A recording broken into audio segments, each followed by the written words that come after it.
Hello, I'm Jeff Bast from Bast Amron. I'm Brett Amron from Bast Amron, and this is the Practice Podcast. Today, we're going to talk about an issue that we as lawyers have all dealt with at least one, probably more times in our career than we'd like, and that is dealing with an aggressive or difficult opposing counsel or party. Yeah, we've all handled a case or a deal or transaction where we have a lawyer on the other side or a group of lawyers on the other side, and they're just not being reasonable. And they're being difficult for the sake of being difficult. Maybe they're not agreeing to extensions of time, or you're asking for documents that you would plainly be entitled to, and they refuse to give them for no good reason. And so how do you deal with that? How do you diffuse that type of situation rather than making it worse? And so you have some thoughts on that, Brett? Lots of thoughts. I mean, look, I think that at any point in our career, we've all been accused of being over aggressive. I know I have. I'm sure that's not going to come as a shock to anybody who's watching this. But you know, as long as it's being aggressive with intention, but not being unprofessional and totally unreasonable, right? And one of the big things that we always talk about is our job is not to make the lives of our fellow lawyers, whether they be on the other side or not, difficult. That's not our job, right? Our job is to represent our clients and to advocate for our clients and whatever's in the best interest of our clients. And sometimes we have to be a bit aggressive, and sometimes we zealously represent them. And sometimes it makes sense not to be, right? And the classic example of that, and I know you have examples of it, and I do too, is when you ask for an extension of time or a continuance of a hearing, and you get back a simple 2-letter response: no. What do you do? Right. When timing is not the issue. Sometimes you need to get to court, you have a hearing, it's an emergency, you're trying to get some relief, and so time is not. And so ultimately, I think the first thing is not to perpetuate the hostility. Don't make it worse by somebody's being unreasonable and then you're being unreasonable in response. So to me, it's you make the ask. If they say no, I first ask why. Why? Any particular reason? Right. You're asking just what? And if to me, if you have to take that difficult position, the best way to back it up is to say why. Listen, hey, my client's really, not willing to give your client any, room at all here. Right. And there's times when you, as a lawyer, and we've talked about this, have an obligation to go to your client and say, look, continuances, extensions like this are routinely granted. Unless you give me a very good reason, I'm going to give him or her this one. But I agree with you. Give a reason. Don't just say no. Give a reason. And if you don't get a reason, ask. And maybe that's where the discussion, the dialogue can come in. Right. Yeah, I always want to try to understand, and it's not just understanding the reason for that particular issue. It's like the reason. It's also the reason for the unreasonableness. If they're being hostile in the case, and everything is a challenge, I want to try to understand why, what's driving that, so I can try to navigate it. Sometimes it's it might be a junior associate who's having to answer to a difficult partner, or a difficult client. Right. And to your point, I do think there is some client management that is the responsibility of the lawyers, because clients don't understand that granting extensions are routine, and just because I'm treating the opposing counsel civilly, that doesn't mean I'm not zealously advocating their case. And so that's on us to manage our clients. And if the client says, no, I won't give them a 4-day extension of time, it's your responsibility to say, no, I'm sorry, we are going to give them the extension of time. They're going to get it anyways, and it will behoove us all, because we're going to need it at some point. Absolutely. And right. And you just hit the nail on the head, which is, what's good for the goose, right, is good for the gander, right? You're going to need it at some point. You're going to need that continuance, that extension. And so if it's the 5th one and you think they're doing nothing but perpetuating and not this long drawn out process, and they don't want to respond and they're just doing it to play a game, that's different, right? Right. But if it's the first one or even the second one, or there's a real reason behind their ask, or there's a real reason behind your ask, provide it and see if Right. there's a way that the parties can come to an agreement on that issue. Right. And what I But you found, have to balance. yeah, Yeah. go ahead. No, you I got was going to, to say you have to balance that with not yeah, trying to convince someone that they're wrong. When you're trying to convince someone that they're wrong, now you're right, making it a little more personal, and they're going to right. get defensive, and there's a good chance you're going to make it worse. And that's where I found, I like to say, I'd rather go around the wall than bang my head into it, right? And so just getting it, whether it be by email or the preferred method, if there's an issue by phone, and even today now with Zoom, when you're looking somebody in the eye, it's much easier to have a professional conversation, right? And not just, email. It's very easy in email to just type and not care, right? It comes across very cold. It's very easy to just send whatever you want in an email. It's much harder for people to be that difficult either on the phone or by Zoom or even in person, right? When we eventually get back to that. Right. But go around the wall, try and figure out, what the real issue is. And this is where, we've talked about this empathy, right? Where the empathy comes in. Understand why, your opposing counsel may be so difficult. Right. Maybe it's the client pressure that they're having. Maybe it's, Right. maybe they're a fish out of water. Maybe they don't have the experience or the bandwidth to handle the issue that, they aren't currently handling. Right. And so some level of cooperation may help where you can provide it. And, sometimes that's, if you're understanding that, maybe there's a way that you can figure out, some level of cooperation and some civility, and bringing civility back to civil litigation. Right. A good example of that is if you're dealing with somebody, you're trying to get documents from them, and Right. they're just refusing, they're moving for protective orders.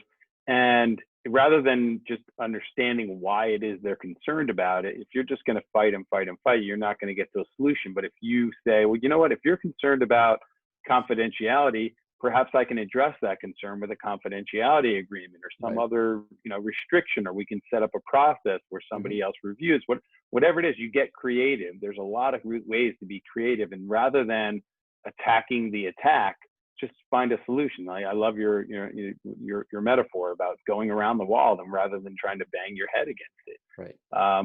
Another thing, and you mentioned a lot of great points, is the idea of communicating verbally, Yeah. either by phone or on Zoom rather than by email. The Yeah. email is just so often subject to misinterpretation.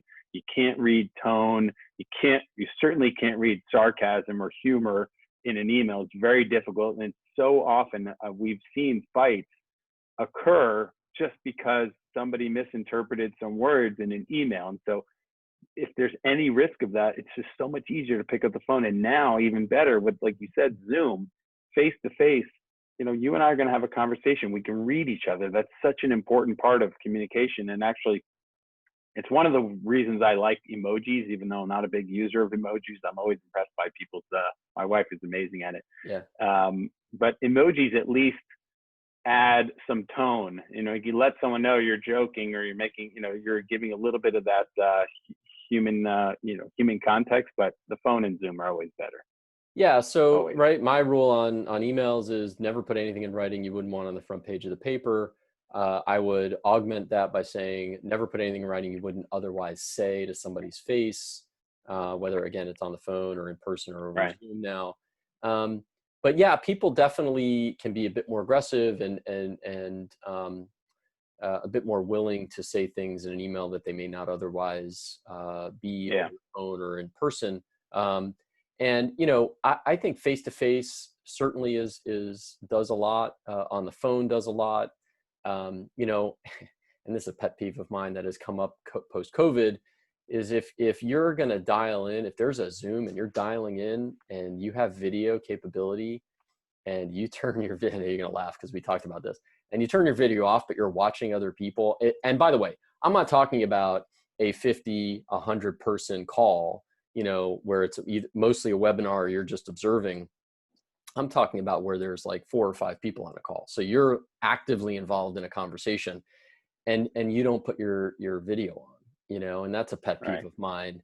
If you're not going to put it on for a specific reason, right? Like, listen, today. Well, maybe you dialed in from a phone. Well, dialed in from a phone is different. Right. That's different. Then you're not going to have the video capability. But if you have it either iPad or even on your phone or on your computer, and you don't put it on, you know, at least say, hey, listen, I rolled out of, I'm just not appropriately dressed for this. Or, you know, my house is a mess, whatever it is, like just, you know. It's almost like eavesdropping on the conversation, like being on one side of a, you know, a two-way mirror. You can see everybody else, but they can't see you. Yeah. It seems deceptive.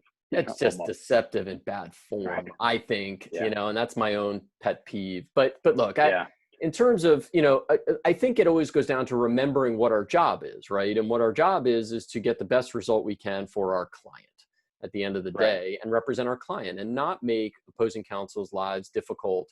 And I think one of the things that we, you know, have talked about is, you know, moving to the next step is, you know, all of the, you know, as I, as a young lawyer, was guilty of it. And I know other lawyers, I still see it today, and you see it, a lot of hyperbole in what's filed with the court, right? Describing opposing counsel's or clients'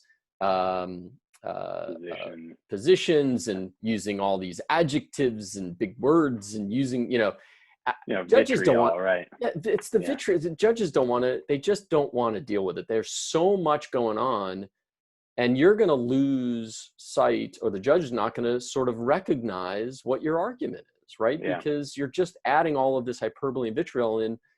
And so I have really started to, and have for the most part, taken a lot of that stuff out, because it takes away from your argument, your position, you know? Right. Yeah. If you're right, you don't need that. To me, it undermines your argument. When your position is all criticizing the other side's position, or worse, criticizing the other side, you're basically saying to the judge, I got nothing. This is all I got, you know? And if your arguments are compelling, then you present them in a compelling manner. You should not need to attack the other side. And I agree. I think judges don't appreciate it. I think it detracts from the argument. A good, compelling argument doesn't have anything to do with the other side, or, you know, the other side's lawyers, certainly not the other side's lawyers. And look, there's an art to it, right? I mean, certainly there's going to be times when the opposing side is doing things that you need to bring to the court's attention, because you've already exhausted all of your efforts outside of court before bringing to the court's attention to try to get them to stop doing things.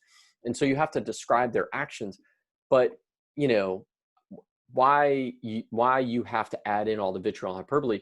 If their actions are that bad, they're going to speak that way to the court. Right. Yeah. Attach the emails. You don't have to characterize them. No. And attach them and let the judge make a decision. Right. And put it in your pleading. That's what judges do. Right. Put it in your motion or your response or whatever it is, and just say, here's what they did. You know?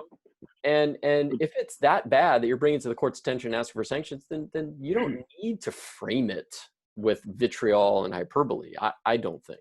Right. You know? Well, that goes to your point also about the emails. You should expect, when you're in a case and you're emailing with your opposing counsel, you should expect to see that email attached to a filing in court. Yeah. And so never, ever, you know, use swear words or things like that in an email to opposing counsel, or really to anyone. I think it's bad practice to do it at any time, but there's just no reason to be rude or obnoxious in a written communication. There's no reason to be that way in any way, but certainly not in a written communication. And one of the things, you know, you and I have done over the years is, when you're sending an angry email or responding to an angry email, you apply what we've called the 24-hour rule. Write it and don't send it. You know, in fact, my practice is, if it's a hostile communication, I delete the recipient's email address so as to not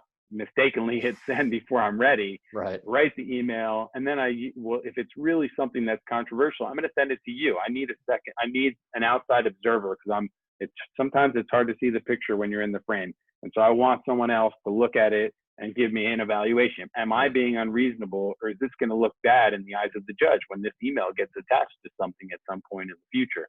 And I think that's worked really, really well. But it's a cooling, it allows for a cooling off period. Even if you don't share it with someone else, if you just sleep on it or step back and think about it before you send it, I think it can help out a lot. No, I agree with that. I mean, I think it's, taking the time. Sometimes, heat of the moment, you got to respond pretty quickly. Sometimes things are moving so fast in today's world. But, there's so much hostility and adversity going on. I just don't think that it's better to try to avoid it. And we've talked about it where it does not help your client at the end of the day. Right. Almost never. Right. Almost never helps your client. And I've seen this recently, and we've seen it throughout our career as well. Probably been victims to it when you're a younger lawyer. You get these more seasoned lawyers on the other side that feel like, oh, I see a young lawyer on the other side, so I'm just going to browbeat them. And I'm going to be super aggressive, and I'm going to be difficult with them, and they're just going to roll over. And man, that's just not the right way to do it, is it? That's just not the right way to do it. Why do you feel the need to do that? Are you worried about something that you're doing as a lawyer that you feel the need to talk down to rather than lift up a young lawyer? Or that you feel like, oh, I'm just going to browbeat this young lawyer because they're inexperienced, and so take advantage of it, But I think the worst thing you can do is perpetuate it. If someone's being hostile and unreasonable, you can respond in kind, or you can just let it ride, pick your battles. That's the other thing is, what are we really fighting about? Is it really something that doesn't matter? Pick your battles, especially if you're going to bring it to the court's attention. Don't bring the court's attention every time someone disagrees or acts unreasonably. Judges are tired of hearing these kinds of disputes, and they don't. And it's kind of like in sports that it's not always the first person that throws the punch that gets the flag. Sometimes it's the last punch. That judges are not really interested in how these little things start. They just want to see it resolved. And you're very rarely benefiting your client by perpetuating things, and you're adding fuel to the fire and making it worse. I think you just have to, like you said, remember what the goal is, the goal of the client, and what are you trying to achieve? And sometimes you just, okay, sure, I'll give you what the extension you're looking for, the continuance, or you know what, I really don't want to agree to this, but at the end of the day, is it really going to negatively impact my client? No. So sure, I'll give that to you. And if they don't agree to things, you have to decide, I think, as you said, is this an issue I really need to bring to the court's attention, or at the end of the day, does it really matter? And sometimes it doesn't. And we lose sight of that. We lose sight of what the ultimate goal is, at the end of the day, in whatever we're doing, whether it be a litigation or a transaction or a workout with creditors or whatever. Always remember the focus is on what the client's best interests are, and what you're trying to achieve for the client. Yeah. And litigation, I mean, this is more so in litigation than in transactions, but litigation is by definition, adversarial. I mean, it's one in plaintiff versus defendant. Another great tip I would make, and I think you and I and all of us at our firm employ this one, is setting expectations in the beginning of a case. So either if you're the plaintiff and the defendant's just entered an appearance, or you're the defendant, you're coming into the case, you reach out to the other lawyer. Always have a conversation and say, hey, I'm coming into this case, or I'm glad you're in this case. Here's how I handle things. If you need an extension, give me a call. I'm happy to grant it. I hope you'll do the same. If, when we're exchanging documents, maybe we can talk about it before we just start serving subpoenas and discovery. And so if you need to serve one of my clients, let me know. I'll accept it. Just it's that having that kind of conversation in the beginning, can avoid all of this. Yeah, always. Just setting the tone and setting the expectation. Always. And like you said, always have that connection and communication. Communication is always key, keeping it open from beginning to throughout to the end. But yeah, I always make a habit of that. And I recommend to all of the lawyers that work with us to do that, because it just disarms a lot of the hostility when people come in, especially into a litigation. Oh, I'm gonna defend my client, or whatever the situation is, and it really disarms them, hopefully, and sets it up for there to be professional discourse throughout the matter. And look, Right. the issues are the issues, and you're going to present them to the court if you have to, and the court's going to decide the issues. It's when games are played and there's a lack of civility is when it just raises the temperature unnecessarily, distracts from the issues, causes your clients to have to spend more money, and at the end of the day, it creates more stress for yourself. It just does. Like, why? This is stressful. What we do is very stressful, right? We take all of the problems of our clients on, and so why create more stress? Just try to be civil and professional at the end of the day, and I think that goes a long way. Right. So some takeaways: set expectations, pick your battles, don't perpetuate the problems, try to employ empathy, avoid vitriol and hostility, and when you can, just pick up the phone or communicate face to face. I agree with that list. I agree. Let's stomp out hostility and abusive lawyering. There's no reason we need to all be angry at each other. Our clients heard it here first. Enough. Stomp out the hostility. Bye, everybody. Thanks. Thank you.